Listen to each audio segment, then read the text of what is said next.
நம்ம பிள்ளைகள்ட்ட அடிக்கடி சில கேள்விகள் கேட்பது உண்டு. பெரிய பிள்ளையாய் நீ என்ன பண்ண போற அப்படின்னு கேட்போம் இல்லையா? நான் சின்ன பிள்ளையா இருக்கப்ப என்கிட்ட கேட்டாங்க, பெரிய பிள்ளையாய் என்ன பண்ண போற, அப்புறம் 10th எவ்வளவு மார்க் எடுப்ப, 12th எவ்வளவு மார்க் எடுப்ப, உன்னோட ஆம்பிஷன் என்ன, என்ன வேலைக்கு போற, எங்களை நல்லா வச்சு பாத்துப்பியா, நீ என்னதான் ஆகணும்னு ஆசைப்படுற, இப்படின்னு பல கேள்விகள் கேட்டிருக்கோம்.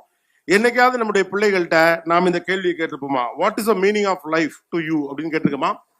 வாழ்க்கை என்றால் உனக்கு என்ன அர்த்தம், வாழ்க்கைனா நீ என்ன நினைச்சிருக்க அப்படின்னு என்னைக்காவது கேட்டிருக்கோமா? வாழ்க்கையை ஒட்டிய பல கேள்விகள் கேட்டிருக்கோம்ல. என்ன படிக்க போற, எவ்வளவு சம்பாதிக்க போற, என்ன வேலைக்கு போற, பெரிய பிள்ளையா என்ன பண்ண போறன்னு 7-8 கேள்விகள் கேட்டுக்கிட்டே இருக்கணுமே.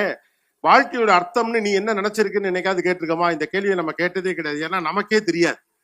நாமே நம்மிடம் இந்த கேள்வியை கேட்டதே கிடையாது. நம்முடைய வாழ்வினுடைய அடிப்படை கோளாறுகளுக்கான முக்கியமான காரணம் என்னன்னா, இந்த வாழ்க்கை குறித்து நான் என்ன அபிப்பிராயம் வைத்திருக்கிறேன், இது தெளிவா புரிஞ்சிருச்சுன்னா என்ன செய்யுங்கிறலாம் ஆட்டோமேட்டிக்கா புரிஞ்சிடும். நமக்கு இது தெளிவா புரியாதனால what is the meaning of life to me, என் வாழ்க்கை குறித்து நான் வைத்திருக்கக்கூடிய அர்த்தம் என்ன,